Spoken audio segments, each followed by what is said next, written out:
¿Se ve, chicos, ahí?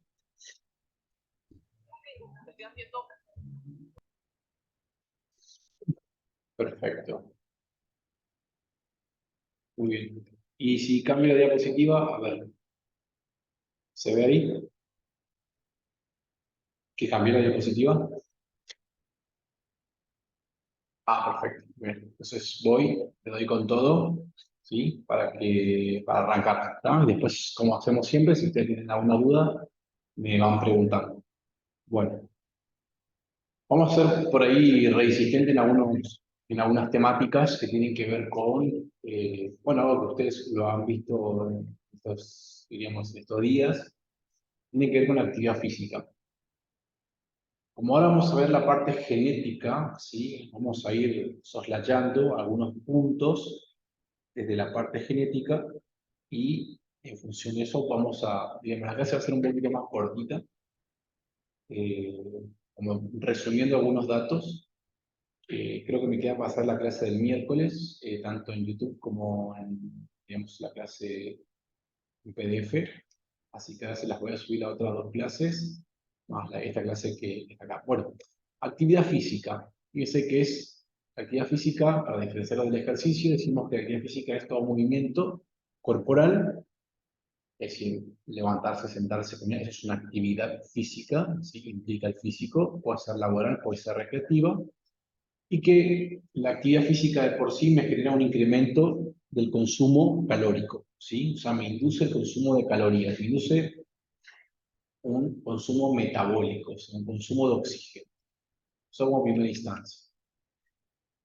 Lo que tiene que ver con el deporte, ¿sí? Para diferenciarlo de lo que es el ejercicio físico, el deporte es, vamos a decir así, un ejercicio, y el ejercicio es la actividad física planificada, ¿sí? La actividad física planificada. Pero el deporte sería el ejercicio físico que se utiliza como competencia, ¿sí? Bajo ciertas reglas. Obviamente para poder alcanzar un determinado, digamos, resultado, que generalmente incluye una ventaja sobre otro competidor. La, diríamos, el ejercicio físico se desarrolla, ¿sí? En función de una planificación. Esa planificación de lo que es el ejercicio físico es lo que nosotros conocemos como entrenamiento. ¿Qué es entrenar? Entrenar es hacer una actividad física, ¿sí? Guionada, planificada, ¿sí? Con objetivos. ¿Eh? ¿Con qué finalidad? Con la finalidad de capacitarnos para una competencia. Y esa competencia es lo que nosotros denominamos deporte. Ahora bien, como hemos visto anteriormente, nosotros tenemos, diríamos, un sistema metabólico, ¿sí? Que está determinado por, vamos a decir así, tres sistemas. Sistema lefofágeno, creatina, sistema glucolítico láctico y sistema glucolítico aeróbico. Sabemos que podemos clasificar digamos, a esas vías metabólicas de dos tipos. Vía energética aeróbica, ¿sí? Cuando jugamos, diríamos, glucosa en presencia de oxígeno, lípidos, inclusive proteínas, con la finalidad de generar justamente esa interacción en presencia de oxígeno. Y cuando estamos en la ausencia de oxígeno, obviamente que utilizamos la glucosa, ¿sí? Puramente la glucosa, y obviamente el sistema de los fosfágenos, que dijimos que el sistema de la glucosa, ácido láctico, no nos brinda, pero nos brinda ácido láctico. Muy bien. Esto me determina ciertos alcances con respecto al tiempo que me permite hacer ejercicio. Entonces, yo tengo sistemas metabólicos que me permiten hacer hasta 10 segundos, tengo sistemas metabólicos que me permiten hacer hasta 2 minutos, y tengo sistemas metabólicos que me permiten hacer hasta 1 hora de ejercicio físico, ¿sí? Este ejercicio físico que, diríamos, dependiendo de una de las variables de ejercicio que es la intensidad y la duración, va a generarme un predominio, ya sea de una vía energética anaeróbica o de una vía energética aeróbica. cuanto más intenso sea el ejercicio, claramente que va a haber una predominancia de vía energética anaeróbica. Cuanto menos intenso sea el ejercicio, claramente que va a predominar una vía energética aeróbica. Entonces, trabajando con estas dos variables, ¿sí? Es decir, intensidad y duración, nosotros podemos establecer el sistema metabólico predominante, ¿sí? Predominante para poder, fíjense, entrenar y, diríamos, potenciar las capacidades para ser competentes en un deporte. ¿Tá? Entonces, eso es interesante que solo lo sepamos, porque eso explica por qué es incorrecto utilizar ciertos tipos de entrenamiento para una determinada competencia. Por ejemplo, diríamos, es muy conocido que la disciplina del CrossFit, ¿sí? Es una actividad muy intensa, claramente. La gente experimenta un descenso de peso en el corto periodo, porque lo que hace es diríamos, una variación de gasto energético tan alto que reduce el glucógeno, y ese glucógeno va a ser reparado mediante la transformación del consumo lipídico. Pero uno no puede utilizar el CrossFit, que es una actividad muy intensa, de corta duración, para entrenar fútbol, para entrenar básquet o para jugar fútbol, básquet, rugby o lo que sea. ¿Por qué no? Primero porque son disciplinas predominantemente de vía anaeróbica y los deportes que nombré son de vías combinadas, es decir, aeróbica y anaeróbica. Segundo, ¿sí? Las palancas musculoesqueléticas que se utilizan en el CrossFit son totalmente distintas a las que se utilizan en el fútbol, en el básquet, ¿sí? Y en las otras disciplinas. Entonces, de la importancia de tener presente, esto ya lo habíamos visto, de tener presente los tipos de entrenamiento, regulados según la intensidad y la duración, para de alguna manera, ¿cómo se dice?, estimular y capacitarse para el ejercicio.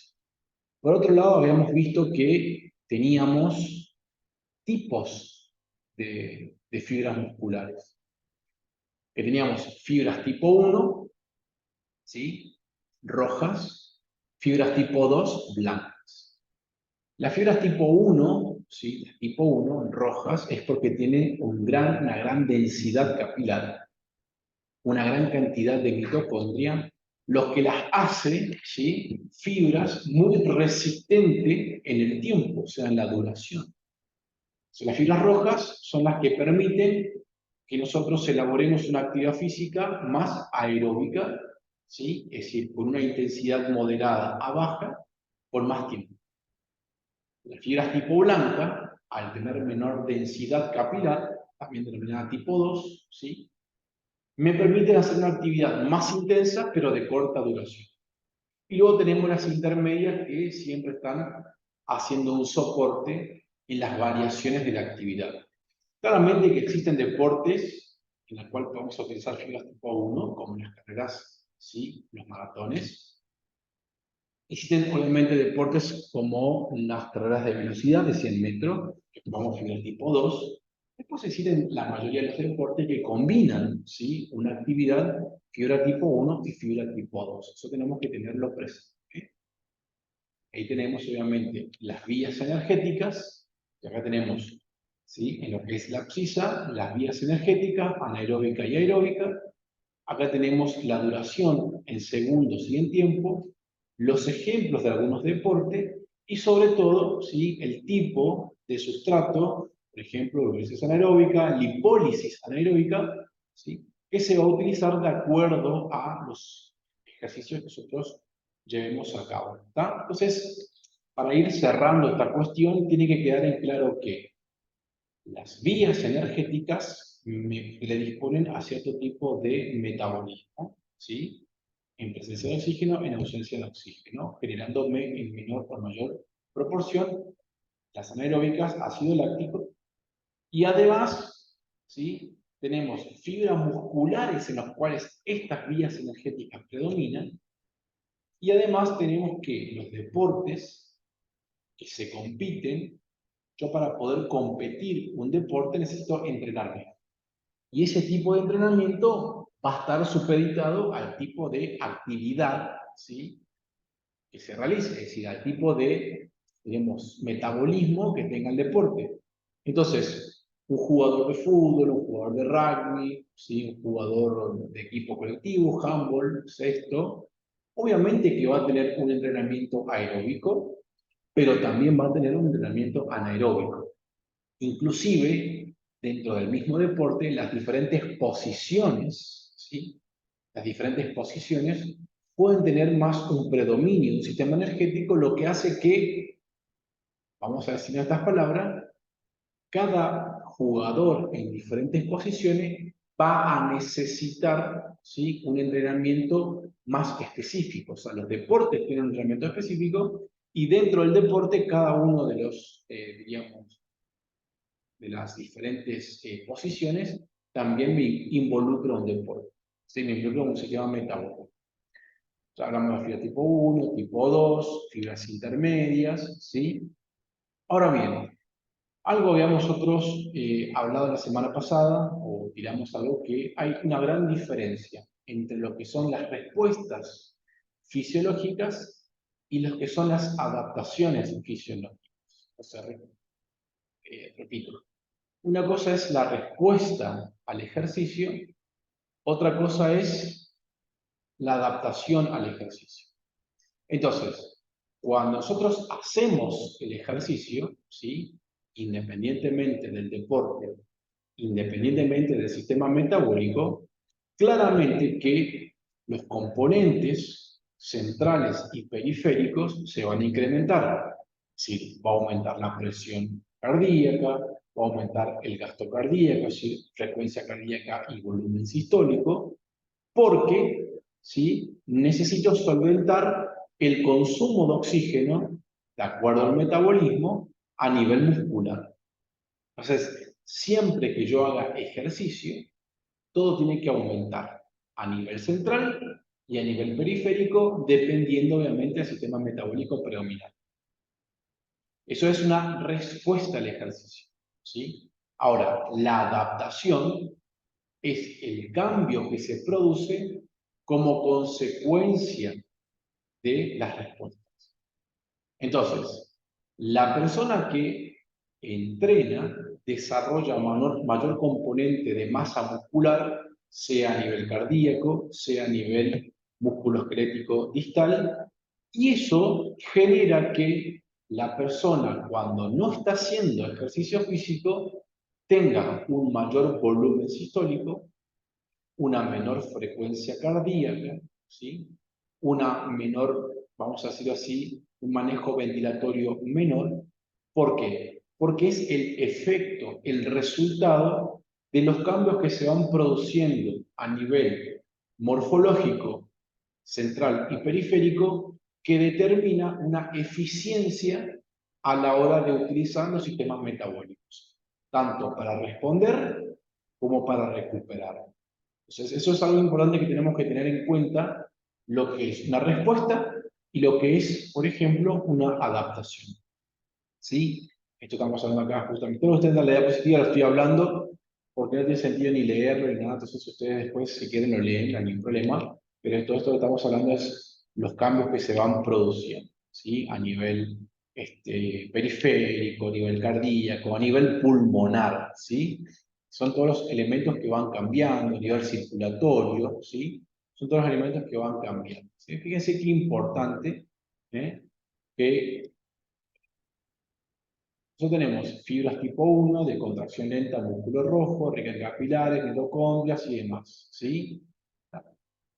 Elevada actividad oxidativa, claramente, ¿sí? Y después tenemos las tipo 2, donde hay un gran componente de glucógeno, ¿sí?, de actividad de la miocina, actividad glucolítica, ¿sí?, anaeróbica. Muy bien. Esos son, de alguna forma, cómo va a interactuar. Ahora bien, fíjense qué importante esta cuestión, ¿sí? Esto es realmente fundamental. Vamos a ir mirando algunas cuestiones más allá de los nombres. ¿Por qué? Dice cambios en la expresión génica durante el ejercicio. ¿Se me escucha bien? ¿Están ahí todavía? ¿Por ahí? ¿Sí? ¿Andan por ahí? Yo le pregunto para saber si están nomás por ahí. ¿Sí? Bien, perfecto. Perfecto. Bueno, acá yo quiero que nos detengamos en algo que me parece que es fundamental, sobre todo que ustedes lo tengan presente. ¿En qué sentido?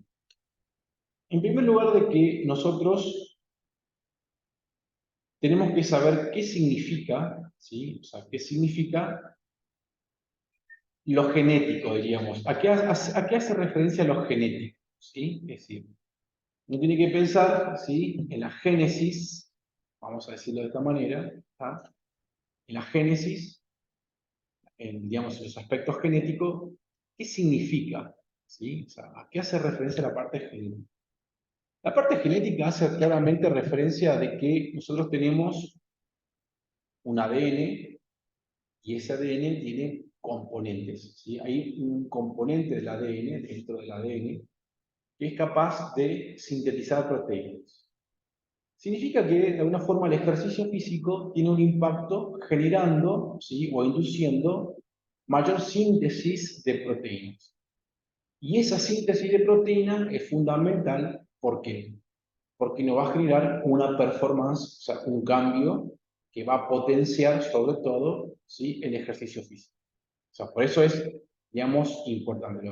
Los genes, ¿sí? Son el segmento de los cromosomas que son activos, ¿sí? Ustedes recuerden que tienen la capacidad de lo que es la transcripción, la traducción, ¿sí? Es decir, capaz de diferenciarse a partir de un estímulo, ¿sí? Y generar, obviamente, proteínas que van a ser de interés fisiológico para el rendimiento deportivo. Quiere decir que el movimiento, o sea, el ejercicio, induce protección mediante la síntesis de proteínas. Eso es lo que de alguna manera estamos, eso tenemos que dejar en claro. Ahora, vamos a ver cuáles son esas cuestiones que tenemos que tener presentes ahí. Bueno, primero tenemos genes que, fíjense, que inducen un incremento del tamaño muscular, o sea, la famosa hipertrofia. Claramente que para que se produzca la hipertrofia tiene que haber mayor síntesis de actina y miocina, ¿sí? A eso hacemos referencia con la hipertrofia. Y ahí tenemos al suero tipo 1, ¿sí?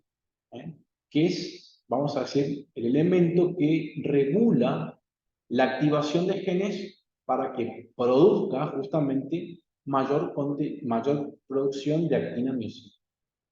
Pero, ¿cuál es el estímulo que induce la presencia del suero tipo 1? La sobrecarga muscular, ¿sí? Es importante que tengamos presente. El factor de respuesta del suero, ¿sí? SRF, es un factor de transcripción que aumenta en los músculos hipertróficos, ¿sí? Con lo que potencia la transcripción del ARN, ¿sí? Mensajero, de la alfa-actina, ¿sí? Ustedes recuerdan que ya tenemos ARN mensajeros, que el ARN mensajero pasa por, diríamos, lo que es un corte y empalme de intrones y exones, ¿sí? Para posteriormente, junto con el ARN ribosómico, ¿sí? Poder codificar los codones que se encuentran en el ARN de transferencia y poder formar las proteínas, como en este caso la actina, que es indispensable para el crecimiento, ¿sí? Muscular. Y eso todo me va a inducir, ¿qué cosa? Una hipertrofia, o sea, un agrandamiento del músculo. O sea que, vamos a decirlo de esta forma, la sobrecarga muscular me empieza a generar, vamos a decirlo así, mayor masa muscular. La traducción activa, la figuración de la P70, no importa acá tanto los nombres, ¿sí? Que sobre todo, este tipo de enzima que cataliza esa reacción, predomina en los ejercicios sobre todo de fuerza muscular, no tanto en los ejercicios aeróbicos. Fíjense qué interesante. Y además, ¿sí? Incrementa otras isoformas, como la parte hepática y muscular, del factor de crecimiento similar a la insulina tipo 1, ¿sí? La famosa IGF-I. Esta concentración, obviamente, que va a estimular a lo que es el fosfatidil-inositol, ¿sí? Que es un mediador para la inducción de la contracción muscular, que, diríamos, es una modalidad de contracción. ¿Ah? Entonces, hay genes que me van a generar el incremento del tamaño muscular. Pero también hay otros genes, ¿sí? Que producen, por ejemplo, la miostatina, que es de alguna forma digamos, una proteína que reduce, ¿sí? O se contrapone o se opone a lo que produce, ¿sí? Lo que es el factor de crecimiento similar a la insulina. Entonces, cuando nosotros estamos haciendo cierto tipo de ejercicios, eso lo que hace es impactar para reducir el efecto, por ejemplo, de la miostatina. O sea, son antagónicos. ¿Ah? ¿Qué pasa con los factores energéticos? Bueno, fíjense que durante ese ejercicio, los niveles de ARN mensajero para la citocromo C isoproteína se incrementan. ¿Recuerdan la citocromo C? Forma parte de lo que sería la cadena respiratoria, ¿sí? A nivel mitocondrial. Esto es sumamente importante porque a mayor proteínas en la cadena respiratoria, se puede generar, ¿sí? Una mayor diferencia de la bomba para poder sacar hidrogeniones a medida que van recorriendo los electrones para que después, a nivel de la, ¿cómo se llama? ATPasa, puedan ingresar esos electrones y formar aún mucho más ATP. Pero no solamente esto, ¿sí? Induce, fíjense, adaptaciones generando mayor síntesis de GLUT4. GLUT4, ¿sí? Es una proteína de membrana. El GLUT4, hay GLUT4, GLUT1, GLUT2, GLUT3 y GLUT4. Son proteínas de membrana para los famosos cotransporte de glucosa. O sea que no solamente que me generan una proteína para las mitocondrias, sino además me genera una proteína para la membrana plasmática para que pueda entrar más glucosa y de esa forma generar mayor ATP en presencia de oxígeno, estimulando obviamente la respiración aeróbica, o sea, la actividad aeróbica. Además, obviamente que induce mayor concentración de calcio a través de la calmodulina, ¿sí? Y esto es importante porque la presencia de calcio favorece, ¿sí? La unión de los puentes cruzados. Esto ustedes te van a volver a dar, obviamente, fisiología, que tiene que ver con mayor fuerza muscular, ¿sí? Muy bien.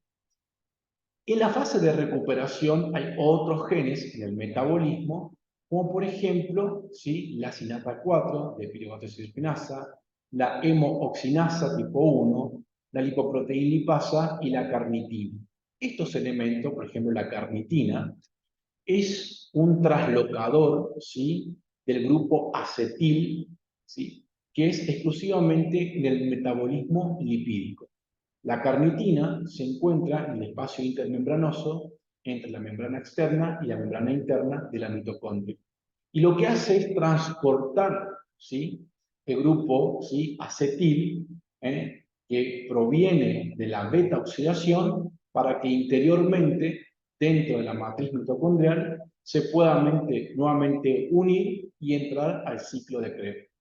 Lo que me genera, fíjense qué importante, mayor reparación, ¿sí? Por parte del consumo lipídico para la reposición de energía a nivel muscular. Muy bien. Eso es a nivel muscular. ¿Qué pasa a nivel cardíaco? Bueno, a nivel cardíaco decimos que tenemos la liberación del óxido nítrico. El óxido nítrico es un vasodilatador sintetizado a nivel del endotelio, ¿sí? Del endotelio. El endotelio es la capa que recubre la región interna de los vasos, específicamente de, diríamos, tanto arterias como venas. Ese óxido nítrico, ¿sí? A partir con su enzima, que es la sintasa endotelial, lo que va a hacer es inducir vasodilatación, ¿sí?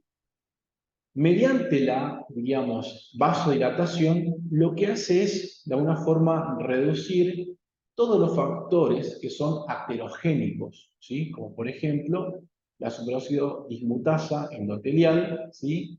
Que se reduce porque es la que se encarga de bajar la concentración de óxido nítrico. Entonces el óxido nítrico se libera, se dilata y eso permite que llegue más sangre a nuestras regiones o a nuestros tejidos que están bajo la carga, ¿sí?, del ejercicio. Obviamente que si yo tengo mayor vasodilatación, voy a tener incremento de la presión y eso va a traducir en mayor fuerza a nivel cardíaco, generándome también una hipertrofia a nivel cardíaco. ¿Sí? Eso también es importante. Eso vamos pasando a esto. Este crecimiento ventricular inducido, obviamente, determina que la persona tenga como respuesta, como adaptación, una menor frecuencia cardíaca, porque aumenta la cavidad y eso manda mayor volumen sistólico, ¿sí? Y que en reposo la persona maneje una presión menor. ¿Por qué maneja una presión menor? Porque distalmente los vasos están vasodilatados, están más abiertos. Y eso hace que el corazón tenga que hacer menos fuerza para, ¿sí?, enviar.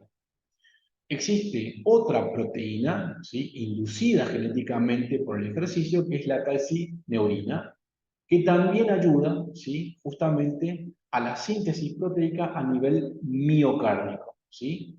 Fíjense qué importante, ¿sí? Se aporta una actividad de esta fosfatasa en el miocardio hasta un 250% mayor en aquellas personas que hacen ejercicio respecto a aquellas personas que no hacen actividad física.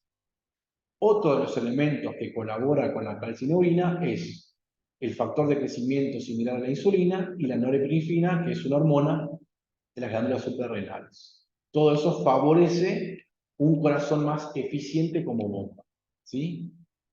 Bueno, acá tenemos genes, ¿sí?, metabólicos, muy importante. El AMP, ¿sí?, que sensa los niveles de ATP, generando obviamente una internalización para que se genere mayor ATP. El AMP aumenta en los músculos con fibras rápidas, sobre todo porque lo que se va haciendo es perdiendo la unión con, o sea, es un sustrato para poder recibir fosfato, ¿sí? A su vez, los efectos corriente abajo de esta enzima incluyen estimulación y expresión de los GLUT4. ¿Por qué? GLUT4 porque necesita de más glucosa. ¿Por qué? Porque la glucosa se va a escindir para poder generar más ATP, ¿sí?, a partir de ácidos grasos o a partir de la misma liberación de glucosa. También regula de forma negativa a través de otros, ¿sí?, de otras proteínas, ¿sí?, para tratar de, fíjense, reducir la gluconeogénesis. Ustedes saben que la gluconeogénesis es la formación, vamos a decir así, de glucosa, a partir de otros sustratos que no son hidratos de carbono. Tenemos que aumentan algunas especies reactivas, como por ejemplo la peróxido de hidrógeno y el superóxido de hidrógeno, que son factores, fíjense, que oxidan. ¿Qué significa esto? Estos factores oxidantes, que me terminan lesionando el endotelio capilar, ¿sí?, generándome mayor salida de ácido láctico, acidificando el medio y estimulando una vasoconstricción, ¿sí? Entonces, para que se produzca el efecto contrario, el óxido nítrico, ¿sí?, a través de su enzima sintetizante, lo que hace es producir una vasodilatación que facilita la captación de glucosa mediante un receptor que es el fosfatidilinositol 3. Ustedes recuerden que usted tiene un fosfolípidos, ¿sí?, que se encontraban por dentro y por fuera de la membrana, y el fosfatidilinositol 3 es uno de los fosfolípidos muy interesantes, que son receptores para que se produzca apertura, ¿sí?, bajo estímulos, en este caso, humorales. Lo que corresponde al radical superóxido es un mediador principal de la transmisión activadora de la subunidad 1 del factor inducido por hipoxia. ¿Qué significa esto? O sea, ¿cómo se traduce eso? Cuando estamos en presencia de hipoxia, esto es a nivel periférico, se produce vasodilatación. Cuando nosotros tenemos una reducción de oxígeno, ¿sí?, las células endoteliales captan esta hipoxia, o sea, una reducción de oxígeno, y liberan óxido nítrico para generar mayor vasodilatación. ¿Ah? Muy bien. Esto obviamente, o sea, estos factor, ¿sí?, de liberación de genes antioxidantes, lo que hace es también activar otros genes de transcripción, como obviamente la hipoxia, que dijimos que es un factor que me genera vasoconstricción, y en función o como respuesta a eso hay una vasodilatación, ¿sí? Factor de crecimiento vascular endotelial, ¿sí? La eritropoyetina, tipo 1, todos son factores, ¿sí?, que me generan de alguna manera una respuesta para tratar de incrementar el mayor flujo de sangre a nivel periférico, ¿sí? Regulan la circulación, en primera instancia, o sea, el flujo sanguíneo, y la formación de glóbulos rojos, o sea, la eritropoyesis, para tener mayor componente oxigenatorio. Es decir, no solamente que me ensanchan, me agrandan el diámetro circulatorio, sino que además también me generan mayor inducción de glóbulos rojos, que ahí está la retopiletina, ¿sí?, para que haya mayor captación de oxígeno y de esa forma reducir la hipoxia, o sea, la reducción de oxígeno. Muy bien. ¿Hasta acá cómo vamos? Más o menos. ¿Me va siguiendo?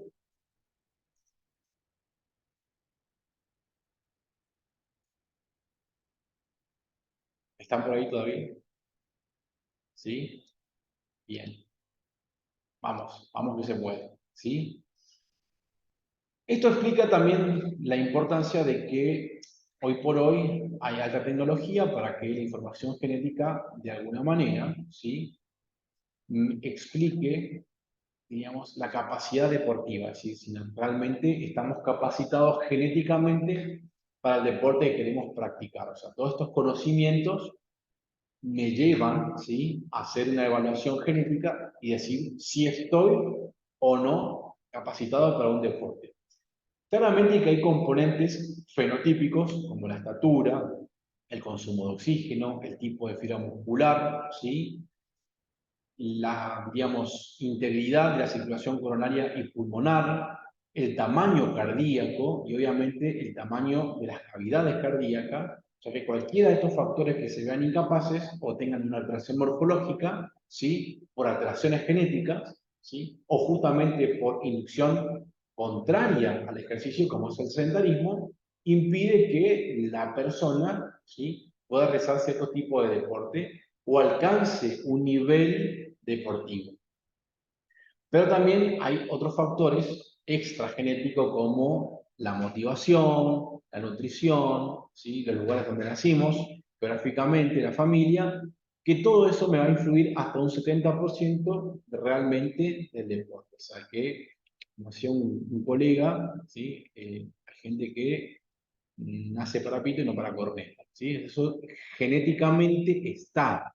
Si estamos, vamos a decir, genéticamente estamos ya capacitados, ¿sí?, genéticamente para un tipo de deporte. Y a veces ustedes se van a encontrar con ciertos tipos de pacientes que quieren de alguna manera generar un cambio en el estilo de vida, ¿sí?, haciéndose adepto a un nuevo estilo de vida deportivo, y se frustra cuando en la competencia no puede lograr ciertos objetivos o no es una persona competente, ¿sí? Entonces ahí aparecen todo este tipo de cuestiones de estudios genéticos para ver si realmente la persona está en condiciones de hacerlo o no. Obviamente que teniendo en presente los factores cardíacos, circulatorios y musculares, sabemos que eso me determina el consumo de oxígeno, y eso determina de que si el músculo cardíaco y esquelético están afectados genéticamente o influenciados genéticamente, mi consumo de oxígeno también va a estar afectado genéticamente. Existen personas que responden al entrenamiento y logran que su consumo de oxígeno, es decir, su capacidad física, aumente hasta un 60%, y se clasifican como respondedores al entrenamiento. Y hay otras personas que no van a responder por más que entrenen, ¿sí? No es un problema de entrenamiento, es un problema de que genéticamente no están capacitados, ¿sí?, proteicamente en los órganos centrales y periféricos para responder e incrementar su consumo de oxígeno de una forma que le alcance para la actividad deportiva. Fíjense qué interesante, ¿sí? Fíjense qué interesante este punto. Muy bien. Tenemos, por ejemplo, genes que codifican, ¿sí? Como la ACTN3, ¿sí? Para la fibra muscular, que inducen, de alguna forma, cambio a nivel de lo que es la estructura actina-miosina. Esto es importante. Produce la alfa-actina 3, que obviamente me permite una mayor capacidad, ¿sí? O mayor eficacia a la contracción. Esto es importante, ya que es necesaria para la fuerza y la rapidez de la contracción muscular. Esto es un gen que me va a determinar e influir periféricamente y centralmente en lo que corresponde a la, es decir, al consumo de oxígeno, ¿sí? Entonces, atletas con variación alélica cuentan con ventaja genética, si tienen obviamente este gen ACTN3, justamente porque van a tener un mayor desempeño en actividades que involucren potencia, ¿sí? O sea, explosión, y fuerza muscular con respecto a aquellas personas que carezcan o que tengan abolido, ¿sí? O inactivado este gen ACTN3, ¿sí? Las investigaciones han demostrado que la asociación de este genotipo con una fuerza máxima y potencia es mayor con respecto a las personas que no presentan este genotipo. La presencia de este genotipo se asoció con mayor masa muscular, ¿sí? A nivel general, con habilidades, sobre todo con lo que es la explosión. Se encontró menor frecuencia de genotipo en los atletas con respecto a la población general, ¿sí? Otro tipo de gen, localizado en el cromosoma tipo 1, el AMPD1, ¿sí? Es también denominado miodelinato de minasa. Constituye el 95% y está presente sobre todo en las fibras tipo 2. Recuerden que las fibras tipo 2 son las fibras rápidas, que induce contracción obviamente intensa y corta, ¿sí? Y obviamente que tiene un metabolismo predominantemente anaeróbico. Esto es importante porque se traduce, obviamente, en una capacidad, ¿sí? De ejercicio intenso, pero si de alguna manera este gen no se encuentra o se encuentra alterado, ¿sí? O se encuentra abolido, fíjense que su alteración produce hasta calambres, dolores y fatiga muscular, ¿sí? Y obviamente mayor predisposición a la acumulación de ácido láctico, o sea, ADP y AMP, que reduce la cantidad de ATP, o sea, mayor fatiga, ¿sí? Otro de los elementos muy importantes es el gen de la que es la ECA, la renina-angiotensina, ya que esto, diríamos, induce, digamos, la ECA es un vasoconstrictor, ¿sí? Vasoconstrictor, eso es importante. Y la bradicininina es un vasodilatador. Pero en presencia de esta enzima se me activa la bradicininina y me produce, obviamente, vasoconstricción. Si yo tengo vasoconstricción, voy a tener más predisposición a una, diríamos, reducción de oxígeno a nivel periférico, generándome, obviamente, lo que sería mayor, me va a inducir, si yo tengo mayor hipoxia, o sea, mayor vasoconstricción, mayor fuerza por parte del corazón para intentar vencer esa vasoconstricción y llevar más oxígeno. Eso me va a generar aumento de presión, obviamente flujo sanguíneo, generándome hipertrofia, ¿sí? Hipertrofia cardíaca. Fíjense qué importante, ¿sí? La hipertrofia cardíaca del ventrículo izquierdo es característica de los atletas y se asocia con fenotipos D y D1. El 70% de los atletas con fenotipo de D y 42% con los D1. Aquellos que con genotipo 2 alcanzan los criterios de hipertrofia del ventrículo izquierdo, ¿sí? Son los que tienen más predominancia de genotipos DD. Estamos hablando de la enzima convertidora de angiotensina, ¿sí? Esto me determina, vamos a decir así, mayor volumen cardíaco, ¿sí? Mayor capacidad de fuerza del corazón para movilizar un flujo sanguíneo. Ahora, la bradicininina, recuérdense, es un vasodilatador. La presencia de bradicininina, ¿sí? Induce vasodilatación, lo que me induce que haya mayor circulación con menor presión, ¿sí? Y menor frecuencia a nivel cardíaco, ¿sí? Muy bien. Modula la respuesta hipertrófica, claramente. ¿Por qué? ¿Por qué modula la respuesta hipertrófica? Porque hace que el corazón haga menos fuerza, ¿sí? Menos fuerza con respecto a las personas que tienen un predominio de enzimas convertidoras de angiotensina. El efecto de la ECA, ¿sí? Enzima convertida en angiotensina, en la hipertrofia cardíaca del ventrículo izquierdo, es mediado en parte, o sea, mediado o regulado por la bradicinina. En presencia de ECA se tiende a reducir la bradicinina, pero no a abolir. Y la bradicinina regula de que el corazón no se hipertrofie totalmente. Otro de los factores que inducen, ¿sí? O que fíjense que reduce el crecimiento muscular es la miostatina. Nosotros habíamos dicho que, en otras palabras, el músculo no generaba una división, ¿sí? Una división, sino que generaba una diferenciación. Hasta el momento no se ha demostrado ninguna asociación entre el polimorfismo de este gen y el desarrollo de una fuerza muscular. Solo se han reportado mutaciones, ¿sí? Que hacen que la miostatina esté de alguna forma inhibida y permita, ¿sí? La hipertrofia muscular. Lo otro es obviamente el factor de crecimiento, ¿sí? Que lo que hace va a inhibir la miostatina y va a inducir mayor síntesis de actina-miosina. Muy bien. Y por último, nosotros decimos que esta clase, ¿sí? Más allá de que tiene algunos nombres complejos y demás, tiene que ver sobre todo con la parte de transcripción y traducción, todo lo que es la parte genética, ¿sí? A nivel biomolecular, biológico, y me explica que el deporte, como la alimentación, como diríamos la parte externa, tiene un impacto a nivel genético. Es decir, influye para que mis células, sobre todo a nivel muscular, a nivel cardíaco, varíen y mejoren morfológicamente para ser competentes, ¿sí? A nivel deportivo. Entonces acá tenemos los factores hormonales, ¿sí? Fíjense, los factores hormonales que colaboran justamente para que se produzca una mayor performance. Y después tenemos variantes genéticas que influyen en el rendimiento deportivo, que es una banda, ¿sí? Acá tenemos el nombre del gen, la frecuencia con que se manifiestan, ¿sí? A nivel poblacional, y obviamente la probabilidad de estar presente, ¿sí? A nivel deportivo, ¿está? Y me van diciendo obviamente los tipos de acción y sobre qué elementos van a tener justamente impacto.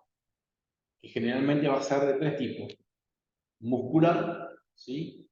Cardíaco, esquelético y predominando y afectando o desarrollando o potenciando algún tipo de metabolismo, sea aeróbico o anaeróbico, afectando específicamente las mitocondrias, ¿sí? A nivel celular. Muy bien, chicos. Muy bien. ¿Cómo anduvimos? Más o menos.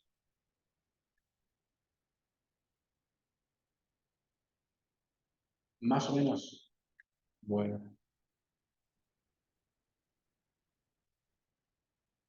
Vamos a mirar una cuestión acá. ¿Sí? Eh,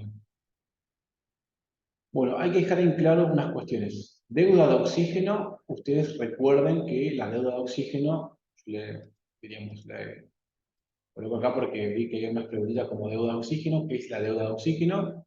Sabemos que la deuda de oxígeno es la cantidad de oxígeno que nosotros tenemos que solventar en reposo post ejercicio, porque utilizamos un sistema anaeróbico, ¿sí? Un sistema anaeróbico de tipo, ¿sí?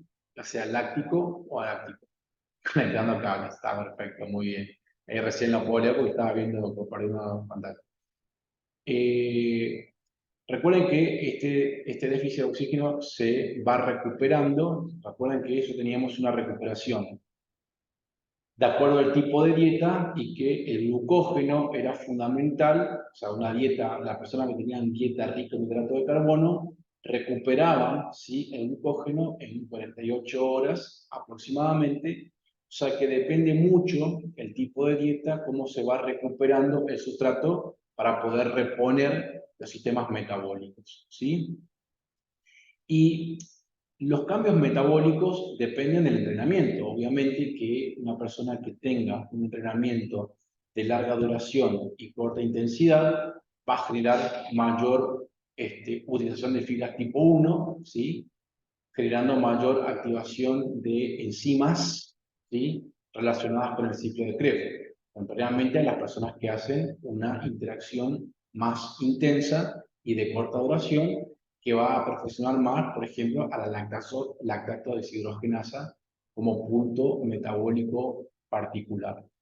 Después había leído un caso, no sé si no me acuerdo dónde, porque no lo estoy encontrando, pero había leído un caso de una especie de una persona que se había convertido en Ironman, algo por así, algo por el estilo, no recuerdo bien, ¿sí?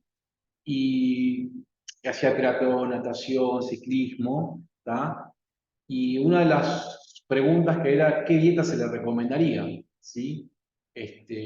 A esa persona. Claramente que la persona va a tener que tener una dieta mixta, claramente. Una dieta mixta, ¿por qué? Primero porque es diríamos, una disciplina de alta intensidad, ¿sí? De alta intensidad, pero de alguna manera tiene que solventar también una larga duración.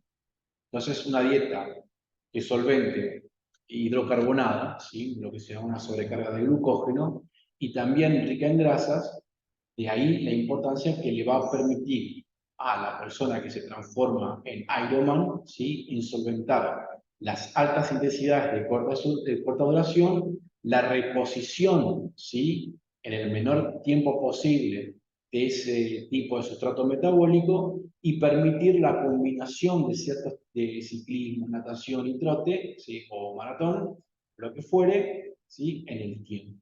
Así que tenganlo presente eso para sus respectivas actividades. ¿Sí? Bueno, bueno, espero que les haya servido la clase. ¿Tá? Eh, y bueno, estoy a disposición si tienen alguna pregunta, lo hablamos acá. Si no, estamos por hoy.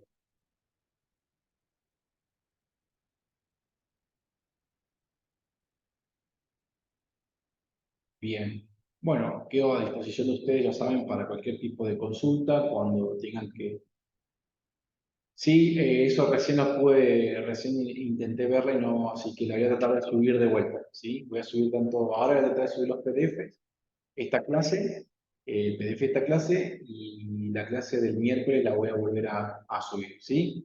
Ustedes la miran y obviamente, ya sea en el grupo o donde sea, lo charlamos, ¿sí? Muchas gracias chicos, ¿sí? Que tengan un buen fin de semana y estudien y nos vemos pronto si Dios quiere. Chao, chao. Chao, chao. Hasta luego.